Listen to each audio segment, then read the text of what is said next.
You step out of bed and feel the cold, damp air on your skin. The faint smell of smoke and death lingers, carried through the narrow streets. Every moment is laced with tension. Who in the household will fall ill today? Tonight, we talk about the daily horror and fragile hope of life during the Black Death. Hi everyone, glad to see you again. If you enjoy these videos, be sure to leave a like, comment with where you're listening from, and what your dream is in life. Now, take a deep breath, relax, and enjoy this stroll through time. Imagine for a moment that you're waking up in a small Venetian home in the mid-13th century. It's not the sound of birds or the bustling streets outside that pulls you from sleep. It's the heavy, suffocating silence, the kind of quiet that presses on your chest. The stone walls around you are cool and damp, beads of condensation clinging to the uneven surface like veins of sweat. You roll over on your straw mattress, if you're lucky enough to have one, and feel it scratch against your skin. The blanket draped over you offers little comfort. It's thin, frayed at the edges, and smells like mildew. It hasn't been washed in. Well, you don't even know how long. The air is thick with an earthy, almost sour odour. Maybe it's from the damp walls, or maybe it's the faint remnants of smoke from the hearth below. But there's always something clinging to the air. And then there's that underlying stench. Death. It's faint, distant, but unmistakable. You live with it now, so much so that you almost don't notice it until it creeps a little closer. You're scared to move at first, scared to even take a deeper breath. Your body aches, your muscles stiff and sore, and for a brief, horrifying moment, you wonder if it's a sign. Did you catch it? Have you been marked? Someone coughs in another room. It's muffled, but in this silence, it feels deafening. Your stomach knots. A cough isn't just a cough anymore. Mild headaches aren't ignored. Even a flea bite, something you've barely noticed in the past, makes you question everything. You rub at your wrist absent-mindedly, searching for bumps or tender spots, bracing yourself for the one thing no one wants to see: swollen, blackened skin. The narrow windows let in a pale, uneven light, but not much of it makes it inside. The glass, if you've even got it, isn't clear. It's thick and uneven, casting strange shapes across the room instead of a warm beam of sunlight. For many, there's no glass at all, just wooden shutters, which might be cracked open to let in the air that you hope isn't poisoned. Miasmas, they call it bad air. That's what they say is spreading the sickness, and the air in here is heavy, sticky almost. They could be right, you think. Every shallow inhale feels risky, like you're gambling with your lungs. If you can pull yourself out of bed, the first sensation under your feet is the shock of the cold stone floor. It's rough, uneven, and probably dusty. It hasn't been cleaned much for fear of stirring anything dangerous into the air. Practically nothing gets cleaned, really. Baths? They're a thing of the past. Water is dangerous. They'll tell you it makes you weaker, opens your pores to all of this bad air floating around. Hygiene now is scraping off what you can, maybe splashing some vinegar on your hands if there's any to spare. In fact, vinegar seems to be everybody's answer to everything lately.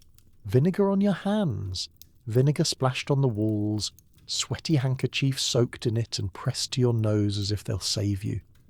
Downstairs, a pot sits in the hearth. You hope someone had the strength to set one up last night. Food is sparse, barely enough for the family to get through a day. There's no market anymore, at least not one you dare to visit, so what's here now is all there is. Stale bread, maybe a bit of dried fish, or beans soaked and cooked into something vaguely edible. The firewood is running low, but who's going to chop more?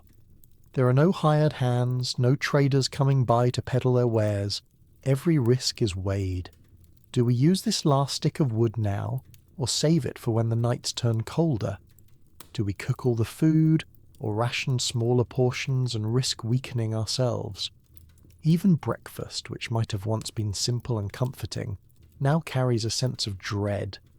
You chew cautiously because your gums are sore. You wonder if it's scurvy, or is it worse? Could this be a sign? You glance across the table, but no one talks. Everyone's wondering the same things. Do you feel feverish? Does that ache in your arm mean anything? The silence is a defense. Speaking too much might bring the wrong kind of attention. You can't afford to notice too much about each other, at least not until someone can't hide their symptoms anymore. The walls are thin. You hear the neighbours, or at least you think they're still alive. Barely. Creaking floorboards, murmured prayers, maybe a child crying. These are the sounds you expect.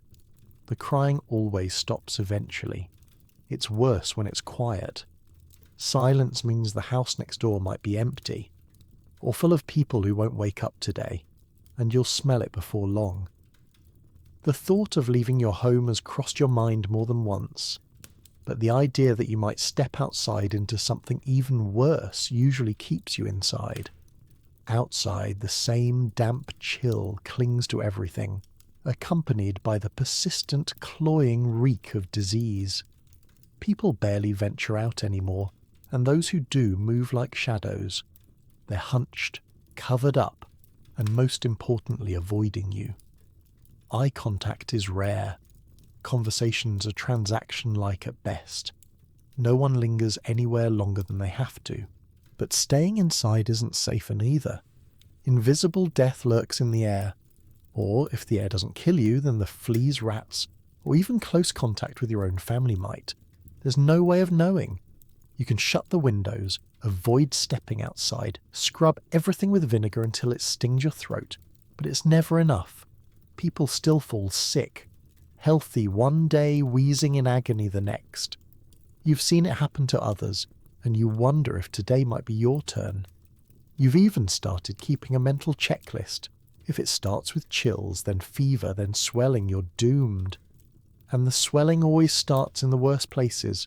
Your neck, your groin, under your arms, making it impossible to ignore. No one knows why some people survive and others don't. Maybe it's the prayers, maybe it's luck, or maybe it's something entirely random. You've heard gossip of miracle cures too, crushed emerald powders, drinking mercury, which seems like a horrible idea, or strange talismans blessed by priests. None of it works, as far as you've seen, but people cling to anything that gives them some sense of control. By the time you crawl out of bed and glance out the window, the thought crosses your mind again. What do you even do today? There's no normalcy anymore.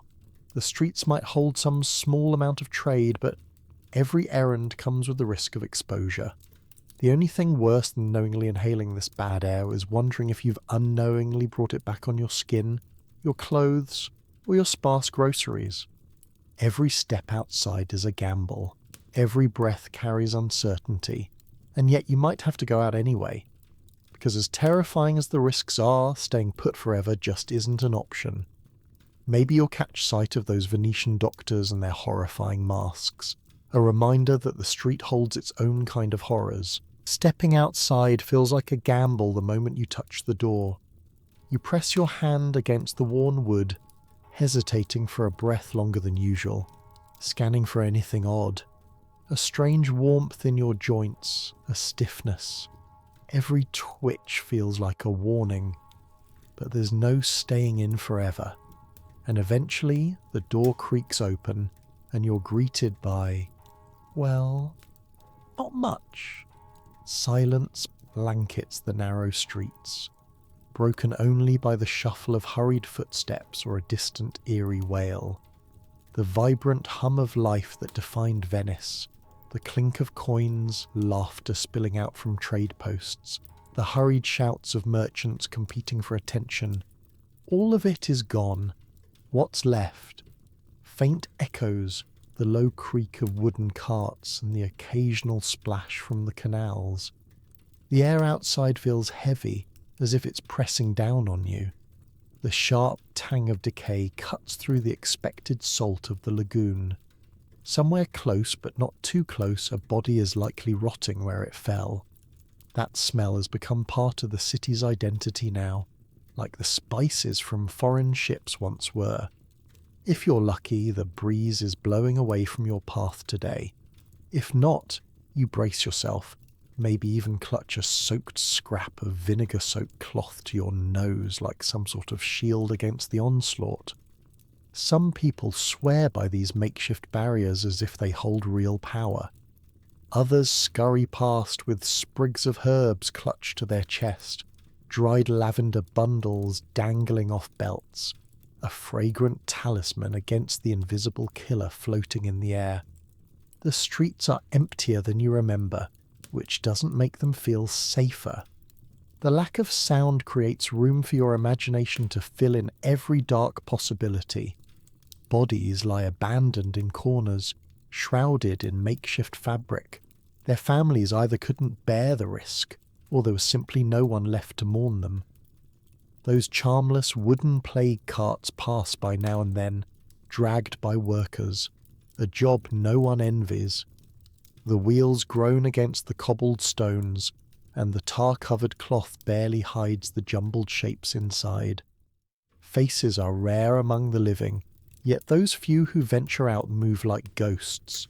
They dart quickly between destinations as if exposure itself could kill them. No greetings are exchanged. Eye contact is avoided like another symptom. The once famous hospitality of Venetian traders has given way to paranoia. And can you blame them? Looking too closely at someone could mean watching their neck swell in real time days later. Over by the canal, water laps against the wooden posts, and for a moment you almost expect to see life, movement, but instead of the singing gondoliers and boatmen bargaining over fresh wares, the waters feel stagnant, broken only by the slow glide of a single vessel. Its pale, anonymous passengers are bundled tightly. Some hold still, others twitch or moan softly, their faces obscured by the uneven rocking of the boat. You know exactly where that boat is going, though you wish you didn't. It's headed out toward one of the burial pits on the fringes of town, or worse, an island. The truth cuts. No city was truly prepared for this, and Venice was no exception.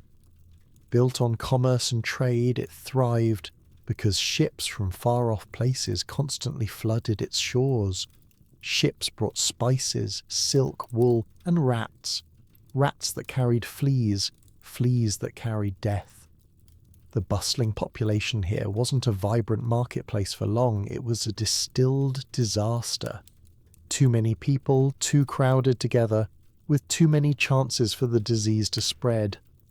Every step of Venetian life that once signalled prosperity now seemed perfectly designed to bring people closer to danger. The canals, the dense housing, the cramped streets, all of it had become suspect. And the strangest part, no one could quite agree on how the sickness even worked. You glance up and see a peculiar figure turn a corner, a moving nightmare in broad daylight. The beak, the long robes, the gloves. It's unmistakable, a plague doctor. The sight is unsettling enough to make your stomach turn, their bird-like visage more menacing up close than from any whispers you'd overheard at home. They pass quickly but purposefully, shadows stretching behind them like a cloak of warning. No one lingers where the plague doctor has been. Their presence, though meant for aid, feels like a curse. It's odd, isn't it? You've heard they line the beak of that mask with sweet-smelling herbs to purify their air. You wonder idly whether it's helping them avoid disease, or if it's just helping them avoid the same deathly smell you've learned to endure. Between half-closed shutters, you spot someone else waving a censer, a metal container hanging from a chain, billowing sweet smell in smoke. The trail of incense follows the older man down the street, trailing from side to side as he swings it methodically. You heard someone say it was blessed by a priest, something about purifying the air, but you know better than to ask too many questions. Everyone out here is doing what they can to ward off death, and none of it makes complete sense. Amulets hang from necks, rituals are performed in quiet corners, whispers of strange remedies spread like wildfire. You've even heard of families who sprinkle ash at thresholds or burn possessions altogether, hoping to ward off whatever curse follows them. None of it changes what you see here. Unmarked mass graves dug beyond the city limits. People carrying out the dead as quickly as possible, some with carts, some with nothing but makeshift stretchers. The unspoken rule seems to be out of sight, out of danger, even though that clearly hasn't been working. The disease doesn't have borders. You've noticed something else too. No bells toll anymore. The sound that once announced death after death has vanished, likely because there's no time to ring it between burials. Without its mournful echo, the eerie stillness feels even heavier, as though you're walking through a waiting room for the end of the world. Yet people keep moving. You keep moving. Every step toward what you came out here for, maybe food, maybe some borrowed supplies, feels like tempting fate. Maybe you're just beginning to grasp why the Venetians decided to take their more extreme measures. Rumours circle in snippets about what they're doing far out in the lagoon. Some whispered name, Lazzaretto. They're isolating the sick on their own islands, they say. Or sometimes anyone they think might catch it next.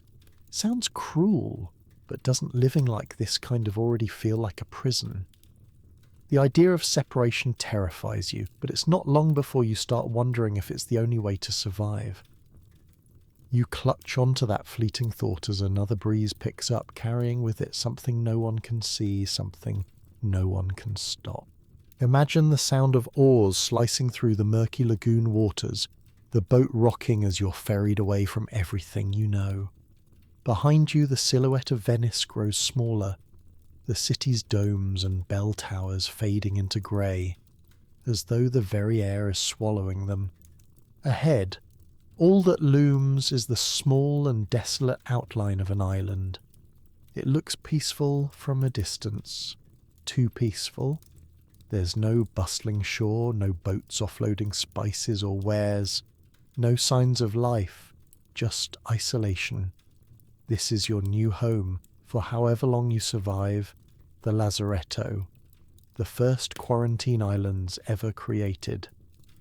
By 1423, Venice, swamped by waves of plague and determined to find some way to stem the bleeding, made a decision.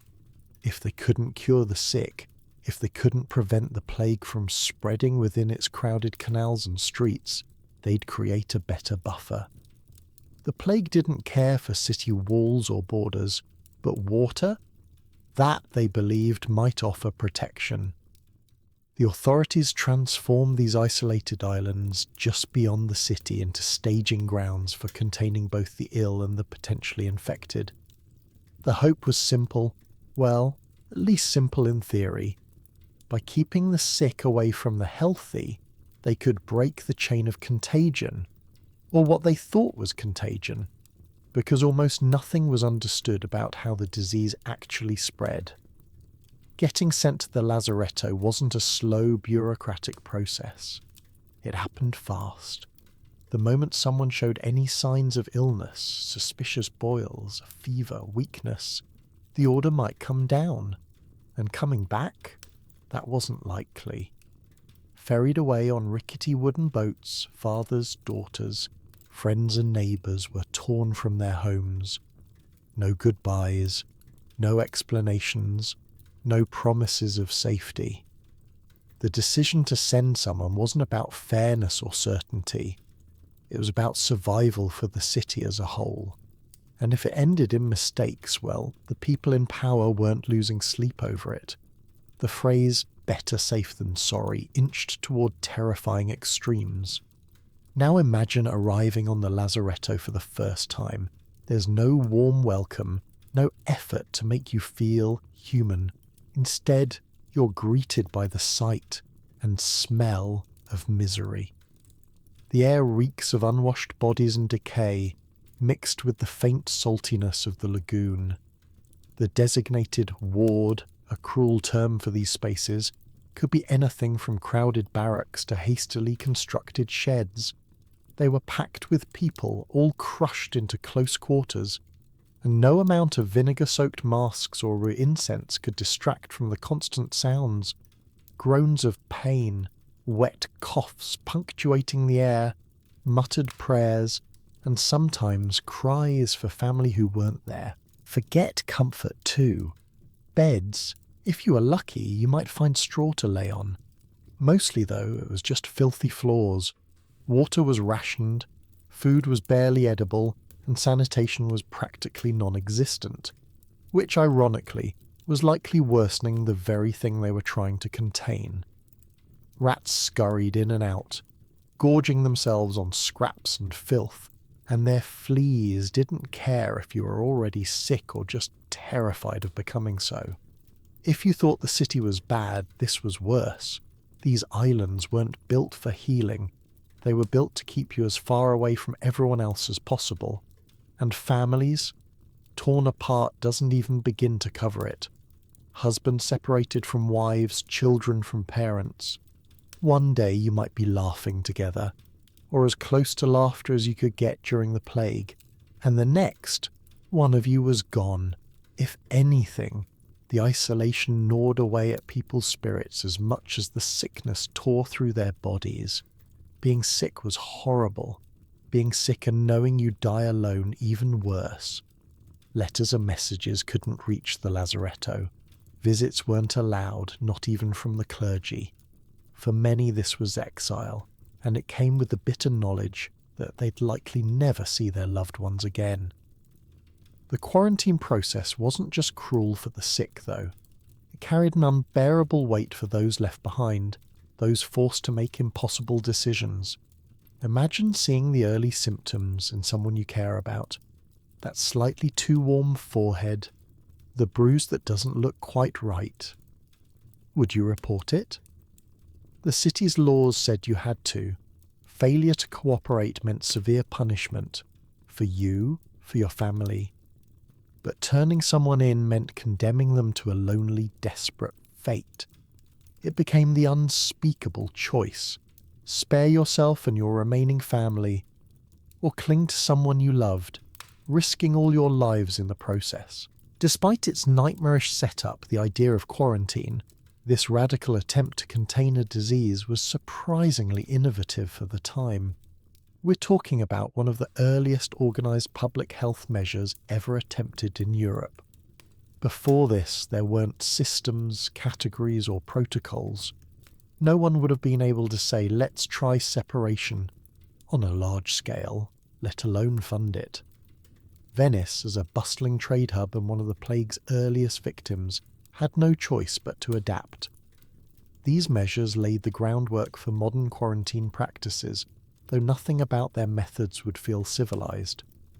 Today we might see them as deeply flawed attempts born out of desperation, but in the 14th and 15th centuries they were a statement. Survival demanded sacrifice. Still, let's not pretend it was clean-cut. Removing people to Lazzaretto Islands might have slowed the disease in Venice itself, but at what cost? These sites became more than just geographic boundaries. They transformed into symbols of suffering, stigma, and death. If you returned, which wasn't likely, the whispers followed you. People who visited the Lazzaretto remained marked, forever tainted in the eyes of their neighbours. Those islands were supposed to protect society from disease, but they ended up spreading fear in other ways. You might be wondering, how effective were these quarantines, really? The truth, mixed at best. Yes, Venice did eventually ease the devastation of the plague, with fewer dead during later outbreaks compared to poorly organised cities, but the results were far from perfect. By the time someone was sent to the islands, infection had often already spread in their homes, their neighbourhoods, or beyond. The disease didn't politely pause while officials decide who to send away. And even on the island, living conditions often worsened, rather than prevented the spread. It was one step above death in the streets, but that wasn't saying much. People didn't exactly trust the process either. Word of the Lazzaretto struck fear into even the healthy. The sight of those boats loading up the sick and suspected wasn't just a physical reminder of suffering.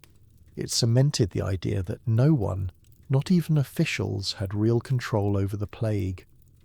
Whatever safety quarantines provided was offset by the sheer psychological toll. At least in your home, surrounded by what comfort remained, you had the illusion of safety. But on an island like this, that illusion shattered the moment your feet touched the shore. And that's what makes the Lazzaretto so haunting, the irony. Something that could and maybe did save lives also introduced a new wave of suffering. Families shattered, communities frayed, and the fear of isolation became as contagious as the sickness it was meant to contain. It was survival at its most brutal and most desperate. And yet the story doesn't end here. Some people didn't wait for quarantine orders to desperately fix the crisis. They actively stepped into the thick of it. Who were they? You've heard of them, and you've definitely seen their infamous outfit. The bird masks, the long coats, Venetian plague doctors, equal parts healer and nightmare. The first time you see a plague doctor, it feels like you're staring at something out of a nightmare, except it's standing right there, in broad daylight. Tall and looming, draped in black robes that seem to swallow what little light filters through the narrow streets, they appear almost otherworldly. But it's not the robes or even the slow, deliberate way they walk that catches your breath. It's the mask. That long, bird-like beak stretching out from the face, those hollow, glassy eye holes that hide whatever humanity might be underneath. It's hard not to look, but the longer you do, the more unsettling it gets. The mask feels like it's watching you, even though you know it's not. And yet somehow spotting a plague doctor in the distance is almost a relief. It means someone's trying to help, right? The Venetian plague doctors were hired specifically to combat the unimaginable chaos of the Black Death. They weren't just ordinary physicians. Well, that's putting it kindly. They weren't exactly the best and brightest either. More often than not, these weren't highly trained or renowned doctors swooping in to save the day. The job was dangerous, life-threatening even, and most respectable physicians were smart enough to avoid it. Instead, these were men who either had limited success in their field or were desperate enough to take on the risk. Some were even volunteers, men with little to no medical training who stepped into the role because there simply wasn't anyone else. Their job? To treat the sick, document the spread of the disease and provide a semblance of order where there was none. But let's be honest, the work of a plague doctor was equal parts gruesome and futile. With no real understanding of how the plague spread and no effective treatment available, their presence often felt more symbolic than practical. The iconic costume, however, was anything but random. It was deliberately designed to protect these doctors, though how well it worked is debatable. Let's start with that bird mask, because how could we not?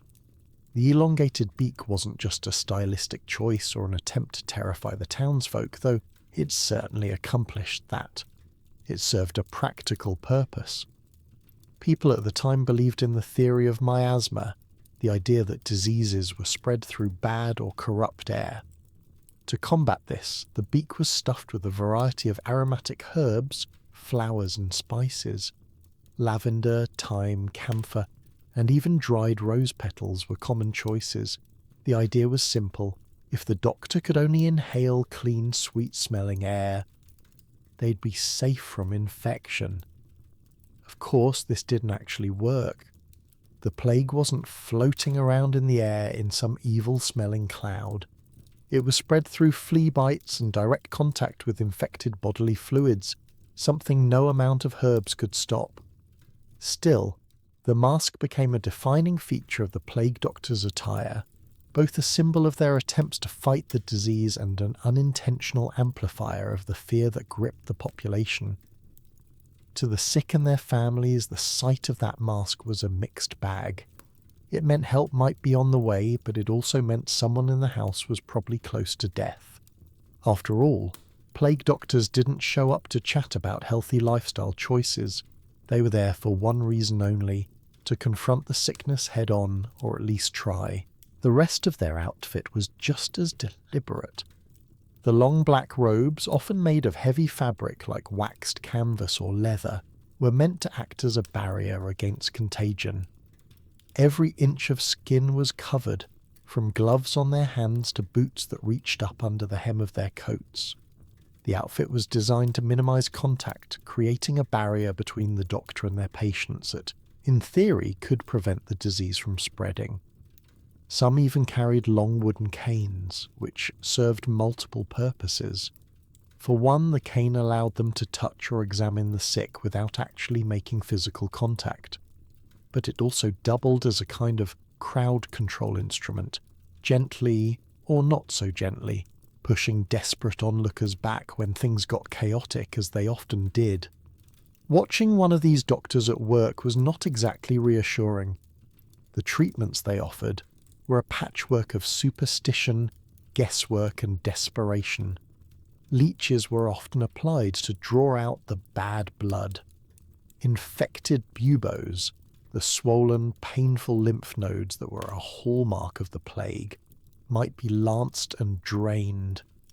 A process that was as excruciating as it sounds and likely just as deadly. Poultices made of anything from bread soaked in vinegar to crushed onions and herbs were slapped onto wounds in the hopes that they might somehow draw out the poison. And then there were the more extreme remedies. Some doctors recommended drinking mercury, which was toxic, or rubbing arsenic compounds on the skin, which was equally horrendous. In a pinch, patients might simply be told to go home, pray and prepare for the worst. It wasn't that the doctors didn't care. Many of them genuinely believed they were helping even as they fumbled in the dark. But without an understanding of bacteria, germs, or even basic sanitation, their efforts often caused more harm than good. The very act of entering a sick person's home, touching their belongings, and moving from one patient to the next turned doctors into unwitting vectors for the disease. Few made it out of their tenure alive, and those who did, well, let's just say they carried more psychological scars than most. But despite their ineffectiveness, plague doctors became a fixture of the plague years, an unsettling but oddly comforting presence in the chaos. Their stark, bird-like silhouettes could be spotted in the streets, emerging from churches or walking purposefully toward the burial pits. They were a reminder to the sick, the healthy, and probably themselves, that humanity was still trying, even in the face of impossible odds. These men walked into homes that reeked of death, into rooms where no one else dared to enter. They faced the plague head-on, knowing full well they might not come out the other side. If nothing else, their sheer willingness to confront the Black Death gave people a strange kind of hope. It wasn't much, but it was something. Yet for all that hope, their presence also carried a grim truth. If you saw a plague doctor headed your way, it meant death wasn't far behind. They might offer remedies or prayers, but the chances of recovery were slim. More often than not, they left homes quieter and emptier than when they entered. And that's the contradiction of the plague doctor. They were both a symbol of resilience and an omen of the inevitable. As fear spread faster than the plague itself, ordinary people took matters into their own hands. Not everyone could call for a doctor, and even if they could, many didn't trust them to do much good. Instead, households turned to desperate homegrown methods to protect themselves and their loved ones. If you thought lancing boils and wearing beaked masks was unsettling, wait until you hear what families were doing behind closed doors. You'd do anything to keep your family safe. That thought pounds in your head as you glance around the cramped single room you call home. Anything. But what does anything mean when none of the choices in front of you feel right? The Black Death didn't come with instructions. It didn't give you a guidebook for survival or a clear set of rules to follow. You had no science, no medicine that worked. What you had was desperation, and desperation leads people to extremes you'd never imagine until you're living it. Let's start with something simple. Items. Furniture, clothes, precious keepsakes. They're all under suspicion now. Possessions, once a source of pride or comfort, suddenly feel like a threat. People believed the plague could live on objects, clinging to the fabric of shirts, the surface of a chair, even a handful of coins. And honestly, they weren't entirely wrong, though they didn't know it was the fleas doing the spreading. So to feel some small sense of control, many families burned anything that might have even the faintest trace of infection. Your child's favourite blanket. Gone. The only outfit you have that hasn't been patched a dozen times. Up in smoke. People didn't stop to weigh the sentimental value of things because survival came first. And if burning what little you had might save your family, you did it without hesitation. But that was just the tip of the iceberg when it came to desperate measures. The house itself wasn't safe either. If someone inside fell sick, their bed was considered contaminated, and beds were dismantled or destroyed entirely. Straw mattresses, especially, were seen as breeding grounds for the disease. People hauled them out of their homes and into the streets to burn them openly. Venetian laws even required households housing sick individuals to mark their doors with chalk as a warning. Can you imagine that? Publicly announcing that disease had crept into your home, turning your family into a target of fear and avoidance overnight. If someone you loved started to show symptoms, fevers, swollen lymph nodes, those dark patches developing under the skin, you had a decision to make. Do you care for them, risking your life and the lives of everyone else in the house? Or do you take the unthinkable step of isolating them, cutting them off from any comfort? Most families tried to improvise ways to quarantine sick members in their own homes. A bed in the furthest corner of the room, curtains or cloth sheets strung up to create a flimsy barrier, even a makeshift tent in the yard, assuming they had one. You'd see family members communicating with the sick from a distance, placing food or water just inside their reach before retreating. And then there were the harder choices. If the symptoms grew worse, if the family couldn't take the chance of putting everyone at risk, many made the brutal decision to force the sick out entirely. You can almost feel the weight of it, can't you? Pushing someone you love out the door, knowing there's nowhere out there for them to go. People were abandoned in the middle of nowhere or left to wander the streets, hoping a death cart might pass by and claim them quickly. Or maybe they'd end up at one of the Lazzaretto islands, for whatever that was worth. Either way, their fate was no longer yours to carry. And it wasn't just human lives on the line. Animals, once beloved parts of households, weren't spared suspicion.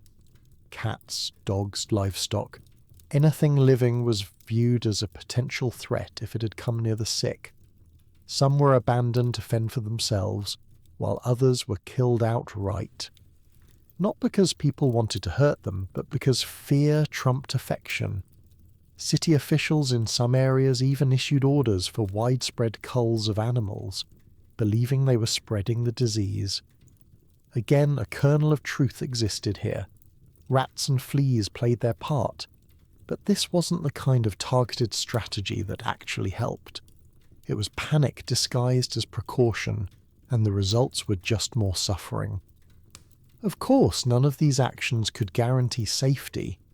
That's where the endless stream of folk remedies came in. Vinegar was king in this world of homemade solutions. Families used it to clean floors, soak their hands, and even rinse their mouths, trusting its acidic bite to kill whatever invisible menace lingered. Some even tried bathing in it entirely, scrubbing themselves raw in the belief they were washing away the disease. Herbs were another popular tool. Families hung bundles of sage, rosemary, and lavender around their homes, while others burned these plants as though the smooth smoke itself might drive the sickness away. Potions, poultices, and strange concoctions, a mix of superstition and wishful thinking, were tried in endless combinations. Misinformation was rampant, spreading faster than the plague itself. People passed on remedies that had no foundation in fact, only in rumour. Some carried amulets made of garlic cloves, believing they provided divine protection. Others slept with small religious icons or charms clutched in their hands, whispering prayers as though they could ward off the night's dangers. Some families followed rituals that bordered on the absurd. One involved tying a live chicken to an infected person's body, believing the bird would suck out the disease like a sponge soaking up water. It sounds ridiculous to us now, but in the middle of a crisis it was easier to try something than to sit idle and watch someone you love slip away. The worst part? None of it was enough. The burning, the herbs, the isolations, none of it stopped the disease from entering homes and wiping out entire families. And with no real answers, people began looking for someone to blame. Fear of the unknown bred suspicion, and suspicions turned deadly. Neighbours turned on one another, accusing anyone who didn't seem sick of hiding something. Outsiders, especially those who didn't fit neatly into the social order, became easy scapegoats. Travellers, beggars, Romani people, and Jewish communities were unfairly targeted, often accused of poisoning wells or spreading the disease deliberately. The hysteria divided already fractured communities, stretching everyone's trust paper thin. And yet, for all this chaos, there were some small strategies, accidental or otherwise, that did help. Families who managed to seal off their homes early, avoiding contact with the outside world entirely, sometimes escaped the worst of the plague. In these cases, survival meant isolation at an extreme level, cutting ties with trade, neighbours, and even the church. But how long could someone live like that, cut off from the rest of the world? Eventually supplies ran short and the need to venture out shattered whatever barriers they'd built around themselves. The truth is, protecting your family during the Black Death often came at an unbearable cost. The decisions you'd make would weigh on you for the rest of your life, if you lived long enough to reflect on them at all. Survival was messy, cruel, and tragically unfair. You might make one impossible choice after another, only to still lose the people you were trying so hard to protect. And as the days turned to weeks, many began to seek answers somewhere beyond vinegar and herbs. They turned to religion, searching for meaning, or even just a scapegoat, amid the chaos. Faith became an anchor for some, and for others, a weapon. Why was this happening to them? Who was to blame? And how much suffering would it take to right the scales? Imagine sitting in a wooden pew, the dim light of flickering candles casting long, wavering shadows on the cold stone walls. The priest stands at the altar, his voice trembling with both authority and terror, as he offers up prayers, to an angry God perhaps, or to a merciful one, depending on the day. Around you, the congregation shifts uneasily, murmuring amen after amen.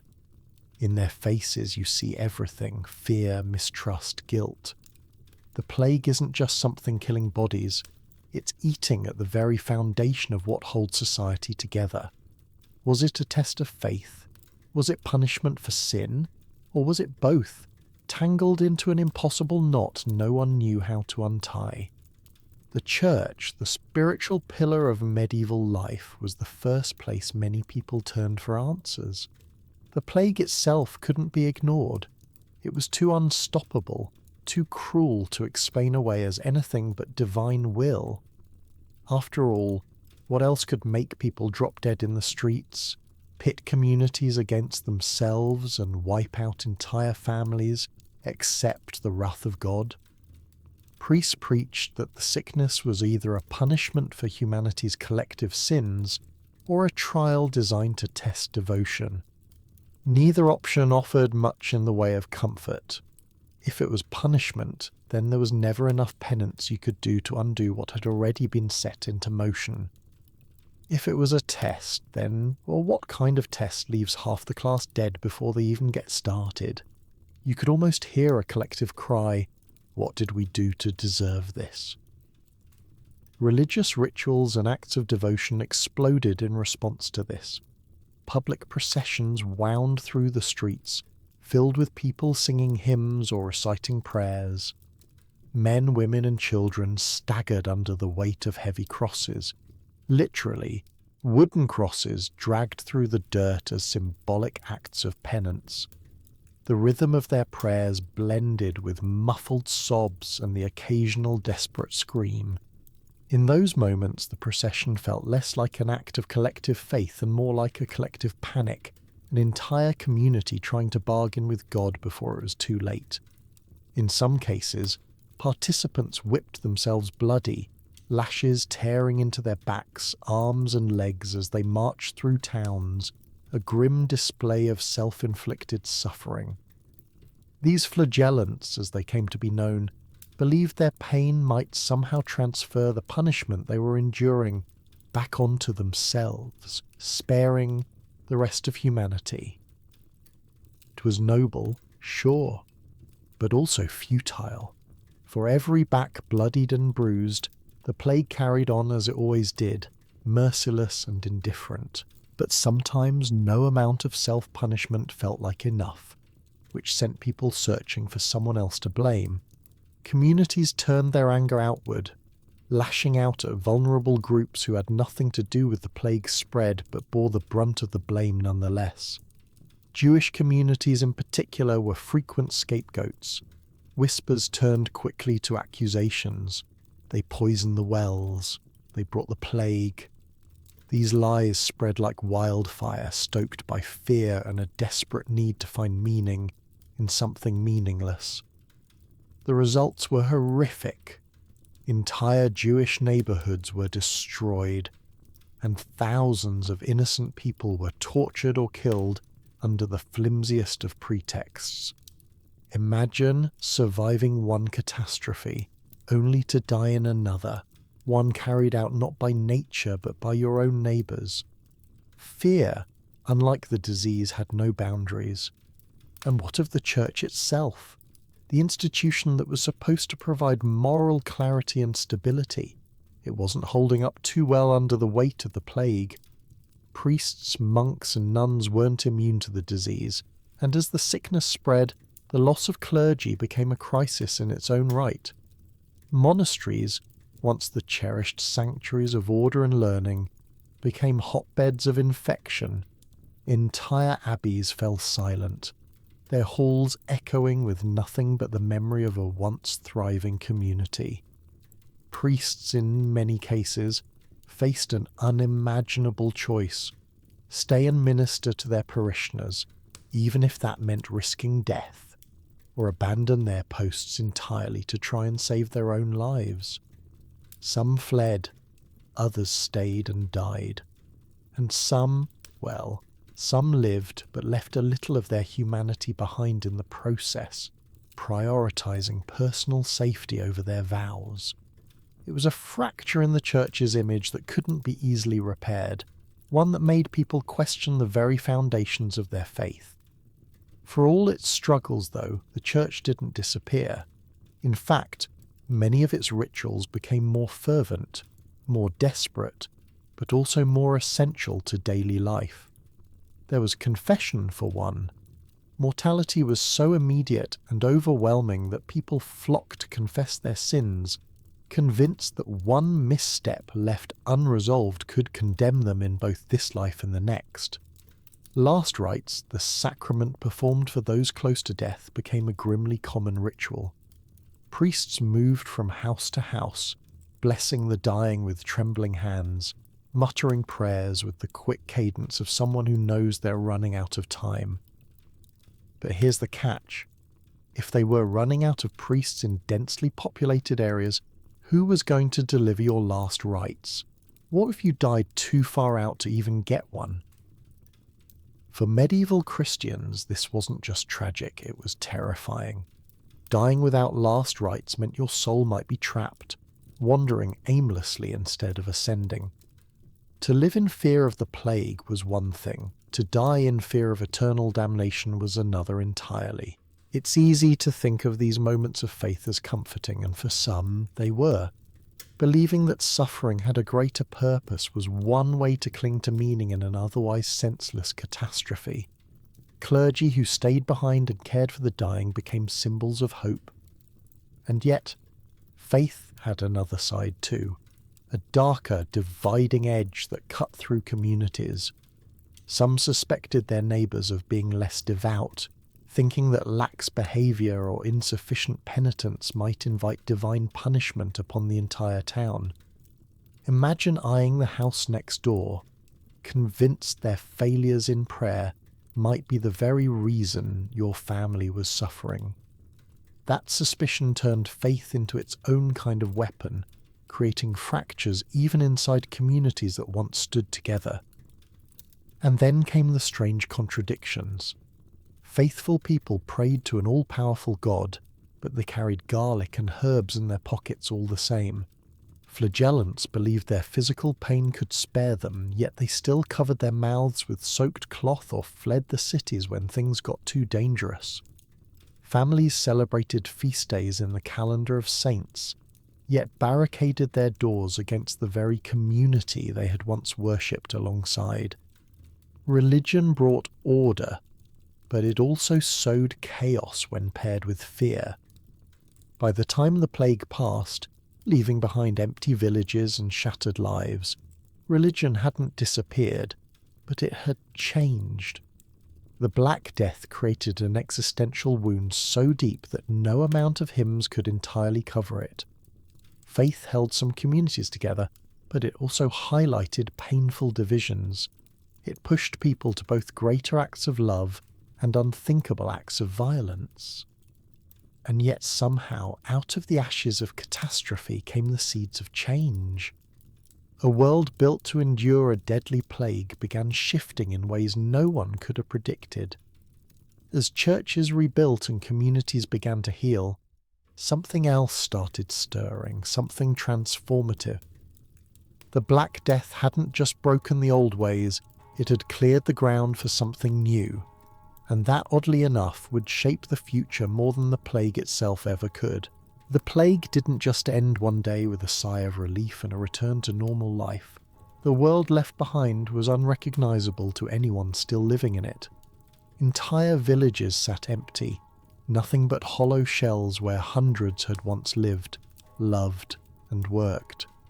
Fields that had once buzzed with the activity of farmers lay overgrown, the crops left to rot under the sun.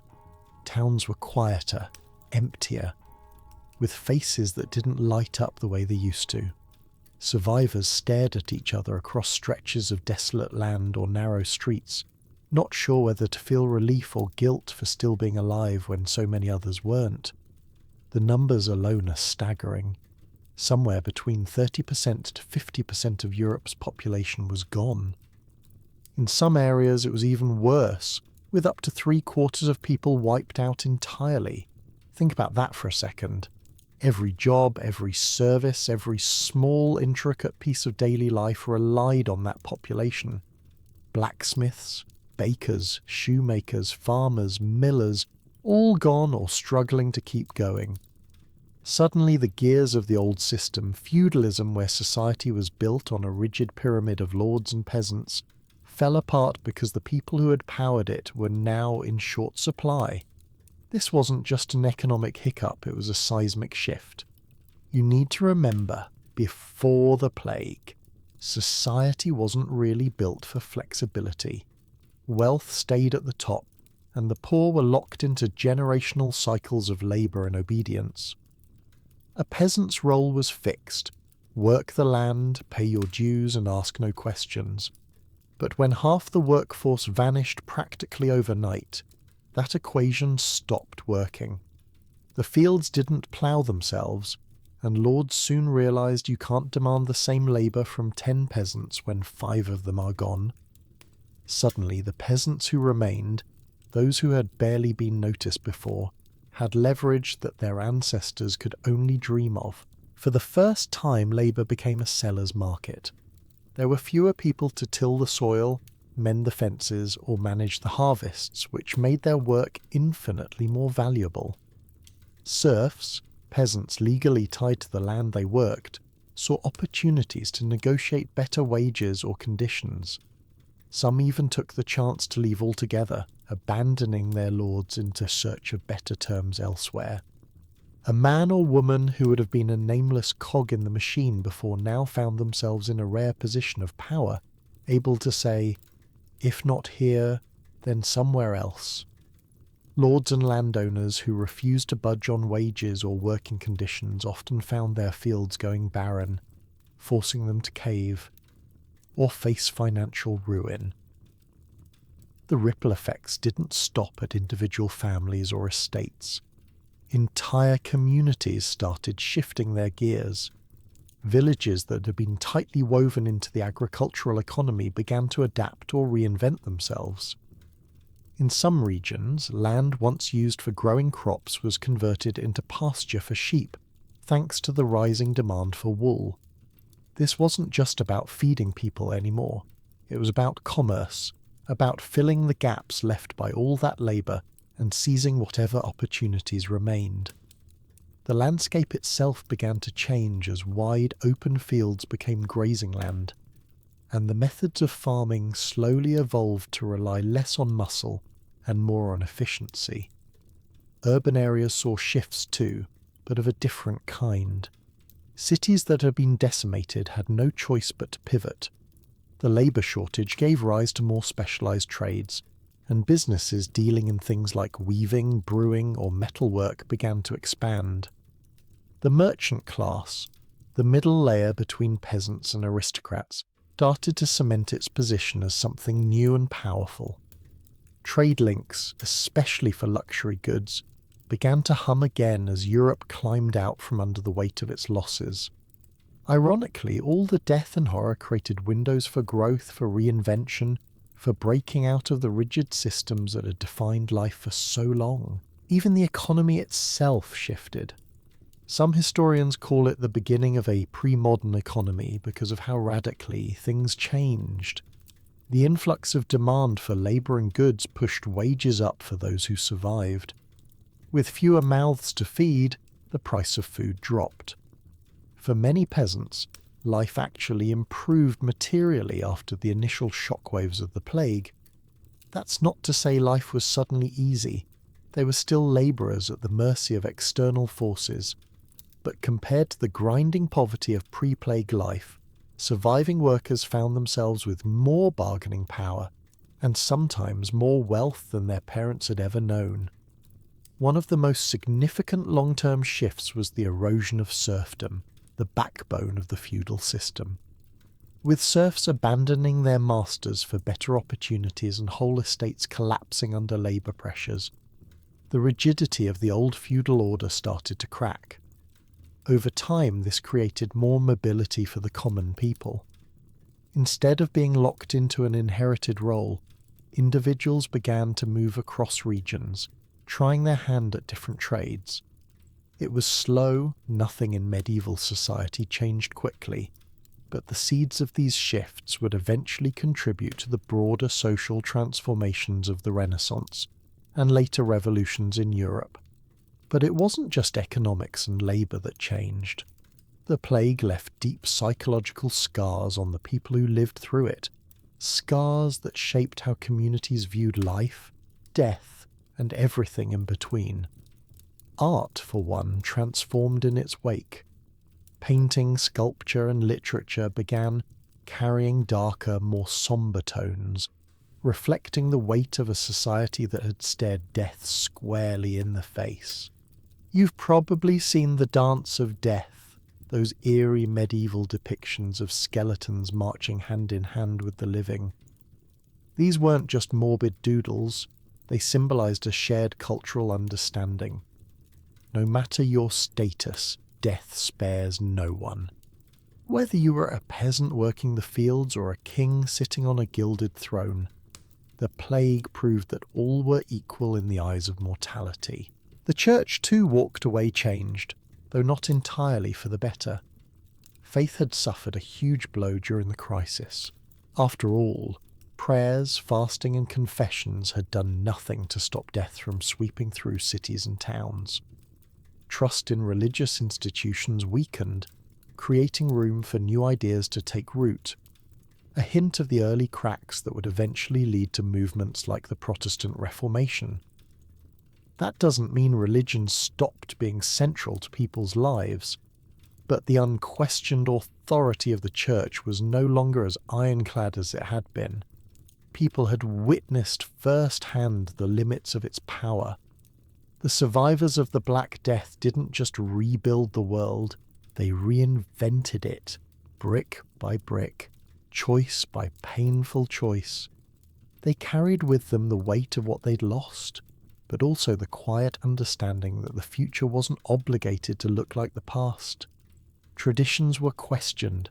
Systems that had seemed eternal shifted, cracked, and in some cases, crumbled entirely. In a strange, twisted way, the devastation of the plague forced humanity to adapt and find new ways to navigate an uncertain world. But here's the thing. Nothing about these changes was guaranteed. For every community that rose from the ashes, countless others vanished completely, swallowed up by the earth and forgotten. The resilience of those who lived wasn't universal, but it was enough to nudge history in a new direction. They didn't just survive, they set in motion a world that looks a little closer to the one we know today. It isn't romantic, and it definitely wasn't easy, but it's a reminder that even in the darkest of times, humanity fumbles its way forward. And that's where we'll leave them, standing at the edge of an uncertain but profoundly changed world, carrying the scars and the lessons of a catastrophe no one saw coming. Despite the unimaginable suffering, the resilience of those who endured the Black Death shaped the modern world. The devastation tore apart old systems, but also forced innovation, medicine, labour, even how we view community, all owe a debt to that transformation. It's strange to think that in some way, their pain laid the groundwork for progress we enjoy today. So take a moment to appreciate how far we've come. Clean water, vaccines, and doctors who don't need beaked masks. History teaches us we're tougher than we think. Thanks for joining me tonight. Sleep well, and let our shared past bring you comfort.